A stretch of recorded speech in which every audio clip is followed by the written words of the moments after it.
जय श्री कृष्ण, राधे राधे। आप सभी भक्तजनों को पावन पवित्र मोहिनी एकादशी की शुभकामनाएं। माता रानी, महादेव, श्री नारायण और माँ लक्ष्मी आपके सब कार्य सिद्ध करें, यही प्रार्थना करते हैं। आप सभी पूर्ण रूप से इस व्रत में कथा श्रवण करेंगे, आरती और कुछ विशेष जानकारियाँ अर्जित करेंगे। आरंभ करते हैं, अंत तक बने रहिएगा। आप जानते होंगे आज मोहिनी एकादशी का व्रत सर्वोत्तम है। आज भगवान श्री नारायण के मोहिनी स्वरूप का पूजा का शास्त्रों में विधान बताया गया है। पद्म पुराण में इसका वर्णन मिलता है। जो भक्त मोहिनी एकादशी का व्रत करके भगवान विष्णु की विधि विधान से पूजा करते हैं, वह शारीरिक मोह, माया, पाप और बंधनों से मुक्त होकर मोक्ष को प्राप्त करते हैं। इस व्रत का संकल्प करने के साथ ही व्रत की पूजा में कथा का बहुत अधिक महत्व है। व्रत में कथा पाठ करने के बाद ही अपनी पूजा संपूर्ण मानी जाती है। तो आइए जानते हैं सुंदर स्वरूप में व्रत कथा। युधिष्ठिर ने पूछा, हे जनार्दन, वैशाख माह के शुक्ल पक्ष में किस नाम की एकादशी होती है और इसका क्या फल मिलता है तथा उसके लिए कौन सी विधि बतलाई गई है? भगवान श्री कृष्ण बोले, महाराज, पूर्व काल में परम बुद्धिमान श्री रामचंद्र जी ने भी महर्षि वशिष्ठ से यही बात पूछी थी, जिसे आज मैं आपके कहने पर आपको सुना रहा हूँ। श्री रामचंद्र जी ने कहा था, भगवान, जो मनुष्य समस्त पापों का क्षय तथा सब प्रकार के दुखों का निवारण करने वाले व्रतों में उत्तम व्रत हो, मैं उसे सुनना चाहता हूँ। वशिष्ठ जी बोले, श्री रामचंद्र जी, तुमने बहुत उत्तम बात पूछी है। मनुष्य तुम्हारा नाम लेने से ही सब पापों से शुद्ध हो जाता है, तथापि लोगों के हित की इच्छा से मैं पवित्र और पावन और सबसे सुंदर उत्तम व्रत का वर्णन करूंगा। वैशाख माह के शुक्ल पक्ष में जो एकादशी होती है उसका नाम मोहिनी है।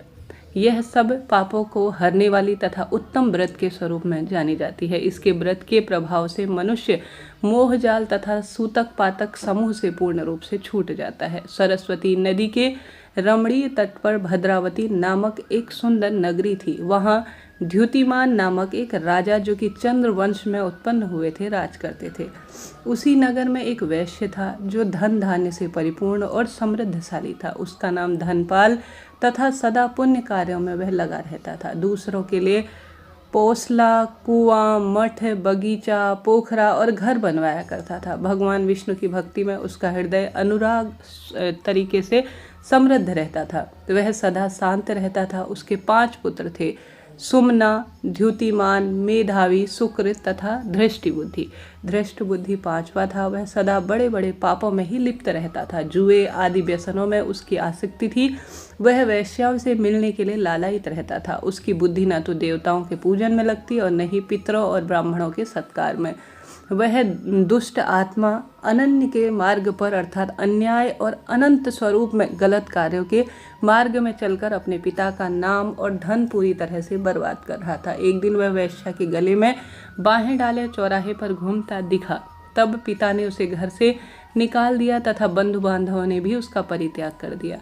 अब वह रातों रात दुख और शोक में डूबने लगा और नित्य प्रतिदिन कष्ट पर कष्ट उठाता हुआ इधर उधर भटकने लगा। एक दिन पुण्य के उदय होने से वह महर्षि कौटिन्य के आश्रम में जा पहुंचा। वैशाख का महीना था। तपोधन कौटिन्य गंगा जी के स्नान कर कर आए हुए थे। धृष्ट बुद्धि शोक के भार से पीड़ित होकर मुनिवर कौटिन्य के पास गया और हाथ जोड़कर सामने खड़ा होकर बोला, हे ब्राह्मण, हे द्विज श्रेष्ठ, मुझ पर दया करके कोई ऐसा व्रत बताए जिससे कि मैं अपने कुकर्मों से मुक्त हो जाऊं और इस पाप से मुक्ति पाऊं, जिसके मेरे पुण्य प्रभाव से मेरे जीवन में प्रकाश आए। कौटिन्य जी बोले, वैशाख के शुक्ल पक्ष की मोहिनी एकादशी से प्रसिद्ध एकादशी का व्रत करो। मोहिनी के उपवास करने पर प्राणियों के अनेक जन्मों पर किए हुए मेरु पर्वत जैसे महापाप भी नष्ट हो जाते हैं। वशिष्ठ जी कहते हैं, हे श्री रामचंद्र जी, मुनि का यह वचन सुनकर धृष्ट बुद्धि का चित्त प्रसन्न हो गया। उसे एक आश की किरण दिखाई दी। उसने कौटिन्य के उपदेश से विधि पूर्वक मोहिनी एकादशी का व्रत किया। हे नृपश्रेष्ठ, इस व्रत के करने से वह निष्पाप हो गया और दिव्य देह धारण कर गरुड़ पर आरूढ़ होकर सब प्रकार के उपद्रवों से रहित श्री विष्णु धाम की ओर चल गया। इस प्रकार यह मोहिनी एकादशी का उत्तम बहुत सुंदर व्रत है। इसे पढ़ने, सुनने और श्रवण करने मात्र से सहस्त्र गोदान का फल मिलता है। स्कंद पुराण में जैसा कि आज मोहिनी एकादशी से अंतिम वैशाख महीने के 5 दिनों का भी वर्णन मिलता है। इसकी बहुत सुंदर बात कही गई है। इन 5 दिनों की महत्वता बहुत सुंदर स्कंद पुराण में इस तरह से है। अगर इन 5 दिनों का अगर आप लगातार व्रत उपवास करते हैं, दीप दान करते हैं, इन 5 दिनों में ज़्यादा से ज़्यादा भगवत चिंतन करते हैं तो पूरे वैशाख महीने का आपको संपूर्ण फल मिल जाता है। स्कंद पुराण में इन 5 दिनों की महत्वता के बारे में लिखा गया है कि वैशाख महीने की शुक्ल पक्ष की एकादशी को समुद्र मंथन से अमृत प्रकट हुआ था। इस दिन भगवान विष्णु ने आज मोहिनी अवतार लिया था। द्वादशी तिथि को भगवान विष्णु ने उस अमृत की रक्षा की थी, ऐसा शास्त्रों में वर्णित है। त्रयोदशी तिथि को भगवान विष्णु ने देवताओं को वह अमृत पिलाया था। चतुर्दशी को असुरों को मारा था और पूर्णिमा पर सभी देवी देवताओं को उनको साम्राज्य दिलाया था। तो बुद्ध पूर्णिमा अपने आप में 12 तारीख की है और आज से अंतिम 5 दिनों की शुरुआत हो गई है। इस दौरान पावन पवित्र द्वादशी, त्रयोदशी, चतुर्दशी और पूर्णिमा के सुंदर व्रतों में आप ज़्यादा से ज़्यादा दीप दान करें और शास्त्रों में कही गई बातों का अनुसरण करें। इसके अलावा शास्त्रों में समुद्र मंथन के बारे में कहा गया है कि 14 रत्न प्रकट हुए, उसमें से एक अमृत स्वरूपी महारत्न प्रकट हुआ। अमृत प्रकट होने के बाद उसके बंटवारे को लेकर देवासुर संग्राम की स्थिति बन गई। यह देखकर भगवान विष्णु ने मोहिनी अवतार धारण कर दैत्यों को अमर होने से पूर्ण रूप से रोक लिया। भगवान श्री कृष्ण ने गीता में कहा है कि जब जब इस धरती पर पाप, अनाचार और असत्य बढ़ेगा तब तब वह पाप और असत्य के विनाश के लिए खुद धरती पर आएंगे। भगवान श्री कृष्ण स्वयं भी अधर्म के विनाश हेतु धरा पर स्वयं श्री नारायण का अवतार थे। मान्यता है कि भगवान विष्णु ने इसी प्रकार पापियों और पाप के विनाश हेतु कई बार अवतरण लिया। कभी उन्होंने परशुराम बनकर अत्याचारी राजाओं का वध किया तो कभी उन्होंने 12 वन धरती को बचाया।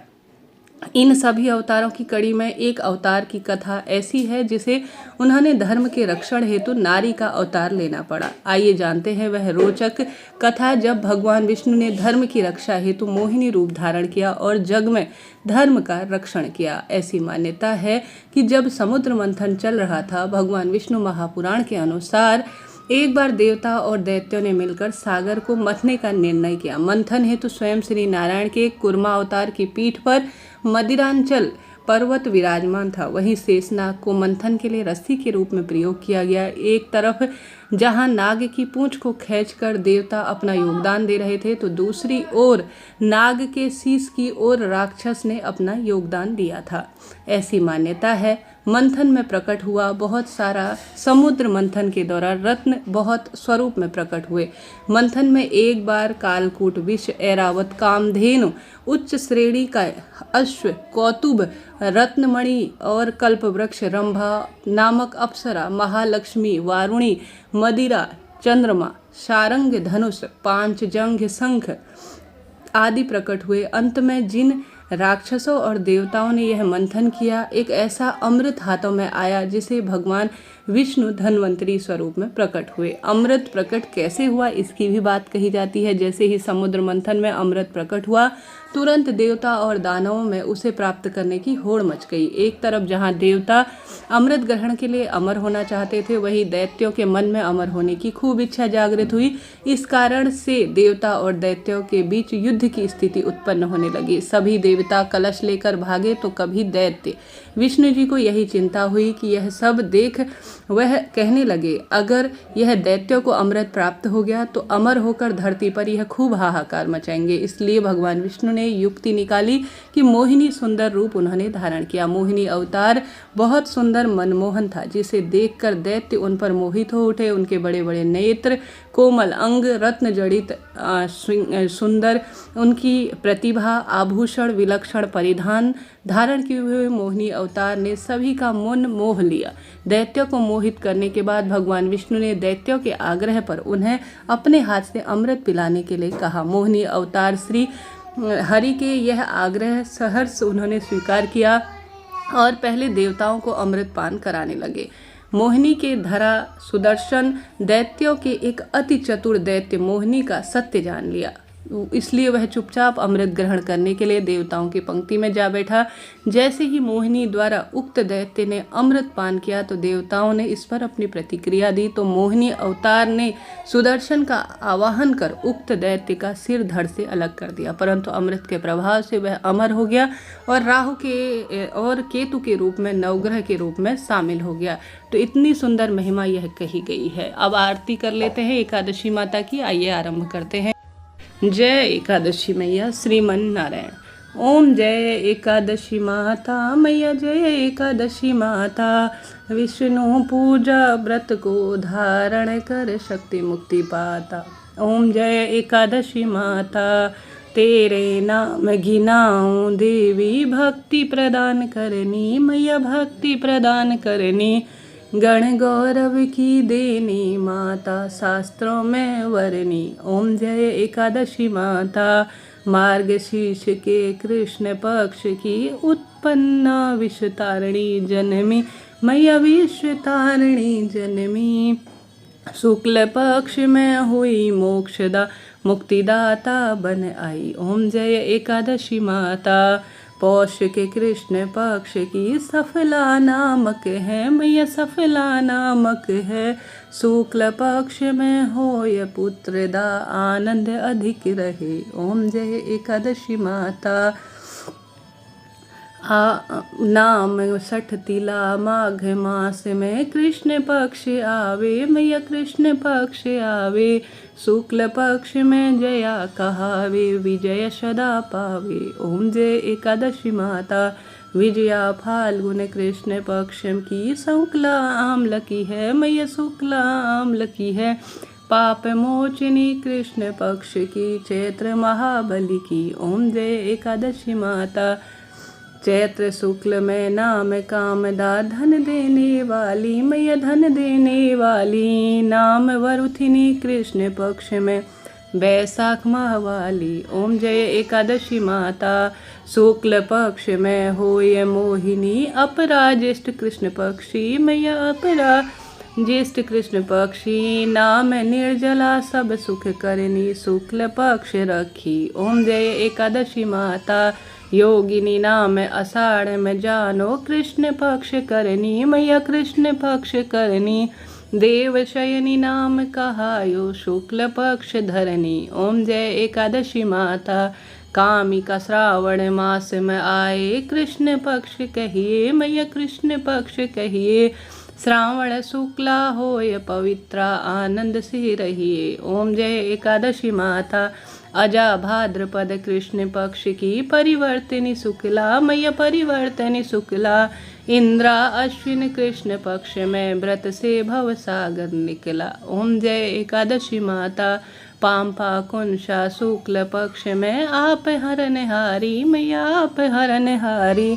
रमा मास कार्तिक में आवे, सुखदायक भारी। ओम जय एकादशी माता, देव उठानी शुक्ल पक्ष की, दुखनाशक मैया, मैया दुखनाशक मैया।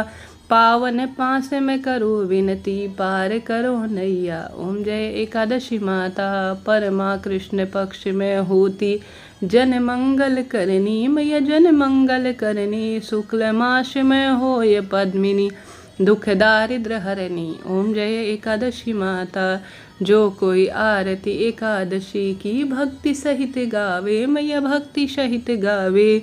जन गुर दीता स्वर्ग का वासा, निश्चय वह पावे। ओम जय एकादशी माता, ओम जय एकादशी माता।